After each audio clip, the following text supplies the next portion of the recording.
Hello, my name is Richie Mullis. I'm the pastor of Free Life Church in Forney. And I normally don't sound like this. I have lost my voice, but I did want to come to you today and just say I'm so glad that you've decided to tune in to these struggle huddles with us. You know, struggles aren't necessarily a bad thing. We all have struggles. And throughout the month of February, on Sundays at Free Life, we're talking about different struggles that we all face in life. I want you to try to join us this Sunday at Free Life Church. Also, I want to tell you about an exciting event we have coming up Palm Sunday.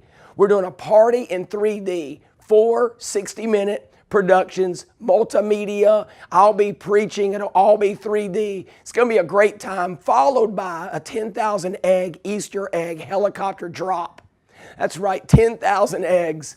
Also, we're doing a car show, over 100 cars, antique car show, games, prizes, food trucks, carnival rides, and more. You're not going to want to miss it, so make plans to be here.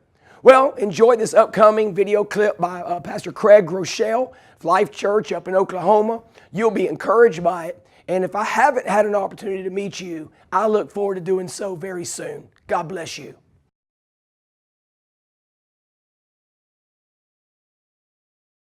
We're talking about hashtag struggles, following Jesus in a selfie-centered world. Now, like you, I love how we can connect using technology, but I'm about to tell you that too much of it will not only hurt your relationship with God, but it can hurt your relationship with others and distract you from what matters most. Jesus said this, and it's so important. John 13, verses 34 and 35. He said, "A new command I give you, love one another. As I have loved you, so you must love one another." Then Jesus said this, he said, "By this, everyone will know that you are my disciples if you love one another." Notice he didn't say they would know you're my disciples if you've got perfect theology or if you're a member of a church or if you have a lot of Instagram followers, but they would know that you are a disciple of Jesus if you love one another. The most important thing we can do as a follower of Jesus is to love God and to love each other. And yet, with technology, we can actually connect with people that maybe we couldn't otherwise and know more about their lives, but we have to recognize that technology, with all of its benefits, is actually changing relationships. And I want to give you 3 quick ways that relationships are changing because of technology, and then look at what do we do about it so that we can effectively love one another. The first thing is we have to acknowledge that the term friend is evolving. The word friend, the meaning is evolving. In fact, the average adult Facebook user as of today has 328 friends.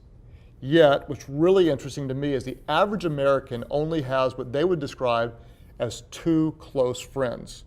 328 Facebook friends, but only 2 close friends. And tragically, 25% of Americans would say that they have no close friends at all.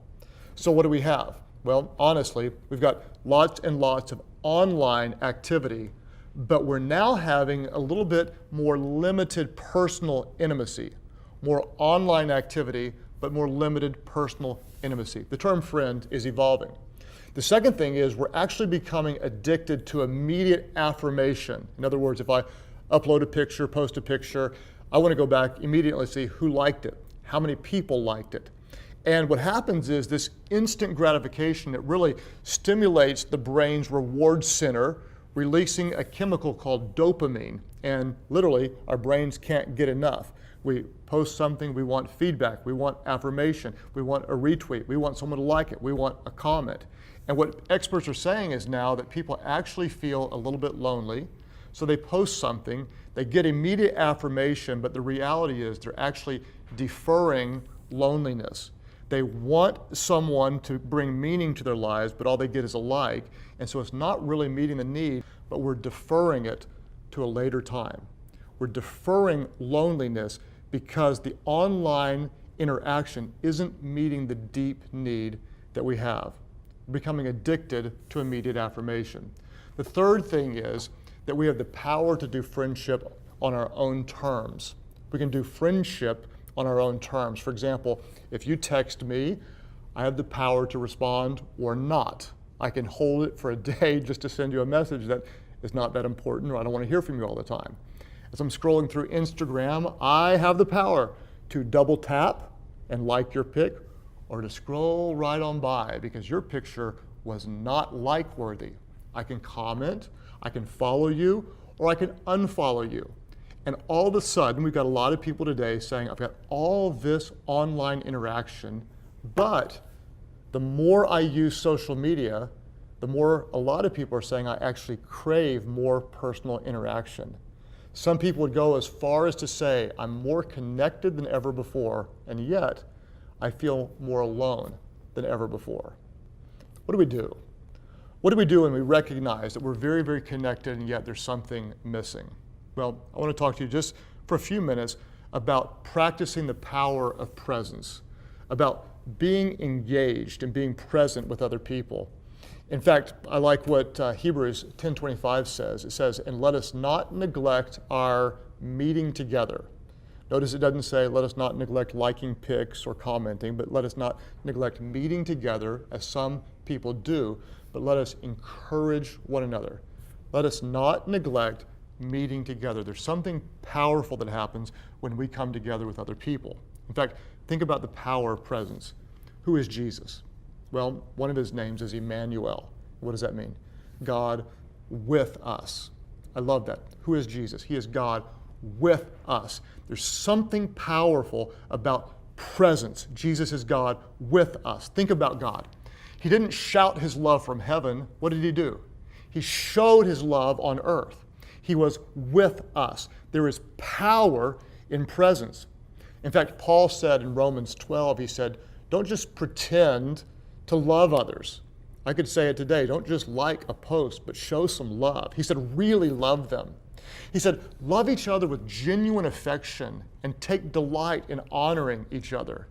He said, when God's people are in need, be ready to help them. In fact, I want that verse just to set up 2 points of discussion about how to practice the power of presence. The first thing is very simple. I want to encourage you and beg you to be present, to not just relate thumbs to thumbs, but to relate face to face, to spend time with other people. For example, if you have a friend that's hurting, and we all do at one point or another, how can you really love them? How can you show unconditional love to them? Well, what's acceptable today is to send a text message, thinking about you, praying for you, whatever. What's even better is to pick up this thing. It also makes phone calls, right? And to call them and to listen to them, to hear their voice, and maybe pray for them over the phone. What's even better than that is to drive to see them, to hop on the subway, to get on your skateboard, whatever, and to literally go and to be present, to be face to face, not just thumbs to thumbs, but face to face, because there's something powerful that happens when we get together. Whenever 2 or 3 are gathered together in God's name, He is there with them. There's a big difference between just praying for somebody and praying with them. So I don't know what this looks like for you, but it might mean more time at lunch with other people, like literally getting up and going and sitting across from them, having coffee, being a part of a life group where you're sharing spiritual intimacy with other people, opening up your home, showing hospitality. Be present, be present, be present, be present. And the second thing I want to encourage you to do is also to be engaged. Not just present, but be engaged. Not just physically, but emotionally as well. You see, we've all done this, I guarantee it. You've been at a restaurant or at your house, and what's going on? Everybody around you is on their phone. You're having a conversation, and everybody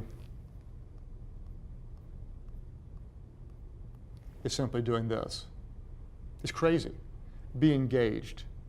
Imagine this. Imagine if we're sitting across from each other having coffee, and you're pouring your heart out to me, and I get up and walk across the other room, don't say anything, and just go up to some other person and start talking to them. You'd be like, what are you thinking? Or if I reached into my backpack and pulled out a book and just started reading it for a few minutes and then put it down and came back to talk to you. You think, what's wrong with you? And yet, that's what we do so often. We're having a conversation and our phone buzzes and we just look away and we're engaged with somebody else. Be engaged with the person who is in front of you. See, here's the deal. At the end of your life, what's really going to matter It's not going to be about how many likes you got, but it's going to be about how much love you showed. So whatever this means to you, think about how you can practically be present and be engaged. Maybe you create some ground rules. At dinner time, the phones go down. Or at small group Bible study, the phones go down. Or literally no phones in the bedroom, certainly no phones in bed. Whatever it would mean to you, think about practically. How can I be engaged? And how can I be present? If you're ever by your spouse in bed and you send a text message and say, are you in the mood? You need counseling and you need help from Jesus. Put the phones down and let's have the honor and the blessing of being present and being engaged. Why? Because Jesus said this. He said, a new command I give to you. Love one another. As I have loved you, so you must love one another. By this, everyone will know that you are my disciples. If you do what? If you love one another. God has given you the gift of his presence through Jesus, and God has given you the gift of people all around you. Connect all day long on technology, but when the time is right, put it down face to face and love one another.